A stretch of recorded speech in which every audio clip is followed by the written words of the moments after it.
কিরে মনা, কি করিস? মা কোথায়? এই তো কাকু খেলছি, মা তো এখন বাড়িতে নেই। বিশ্বাসের সুযোগ নিয়ে সরলতার অপব্যবহার করে কামনা চরিতার্থ করার জন্য হিংস্র কামুক স্পর্শ আঁকড়ে ধরার চেষ্টা করে। কাকু কাকু কি করছো? আমাকে ছেড়ে দাও, আমি মার কাছে যাব। বিস্মিত অপ্রস্তুত শিশুকন্যা খুঁজে অস্বস্তি থেকে নিরাপদ আশ্রয়। নতুন জীবনে প্রবেশ করে মেয়েটি, তার কলেজ জীবনে। এ বাবা, কলেজের অনেক দেরি হয়ে গেল তো। মা, আমি আসছি। কত আশা, কত স্বপ্ন তার দু চোখে। পড়াশোনা, বন্ধু বান্ধব, গান, গল্প, আড্ডা, খাওয়া দাওয়া, আগে কত কি।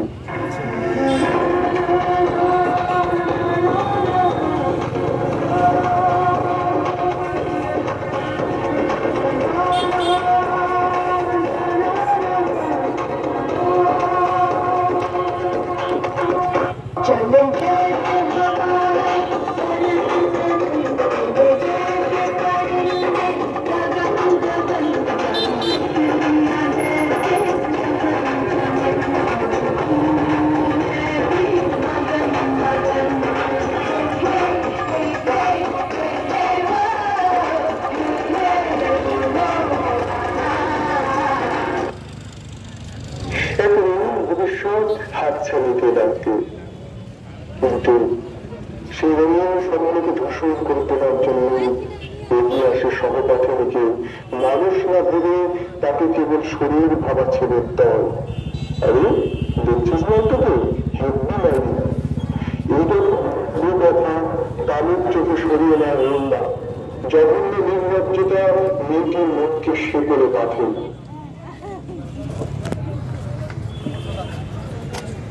কিরে মনা, কদিন ধরে কলেজ যাচ্ছিস না? ব্যাপার কি তো? বাপি, আমি আর কলেজ যাব না।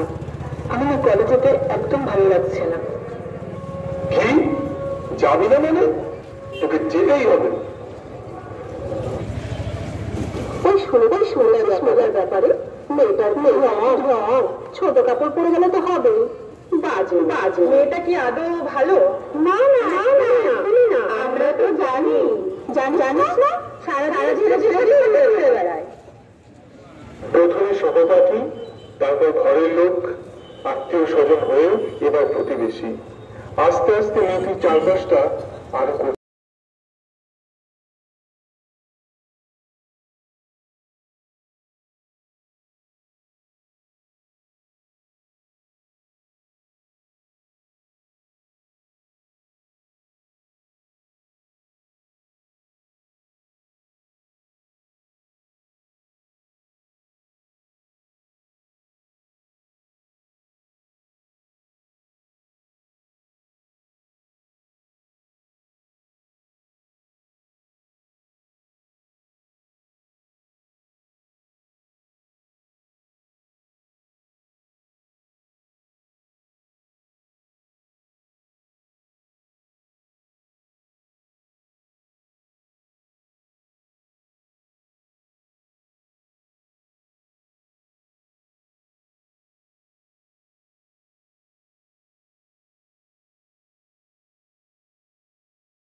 জীবনে ভালো থাকার তাগিদে এবং আশা আকাঙ্ক্ষা পূরণ করার জন্য নিজের পায়ে দাঁড়ানোর চেষ্টা করে মেয়েটি।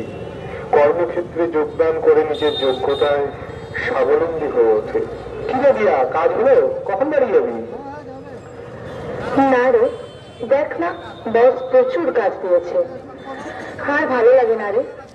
আচ্ছা আমি চলে এলাম, তোর কাজ হলে তুই বেরিয়ে যাস। কি ম্যাডাম? হ্যাঁ স্যার, বলুন। কি কাজ কতদূর?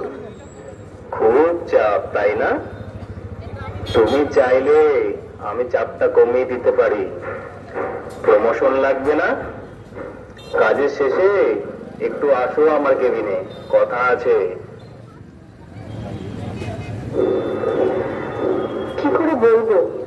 এই কথাগুলো বাড়িতে? অনেক হয়েছে, আর না, আর সহ্য করব না। এখন নিজের লড়াই নিজেকেই করতে হবে। আমি প্রথম বিদ্রোহিণী তোমার ধরায়, আমি প্রথম প্রিয় আমার, হে কৃতদাস, আমি প্রথম ব্রাত্য নারী, স্বর্গচ্যুত নির্বাসিত জেনেছিলাম স্বর্গেতর, স্বর্গেতর মানব জীবন জেনেছিলাম আমি প্রথম।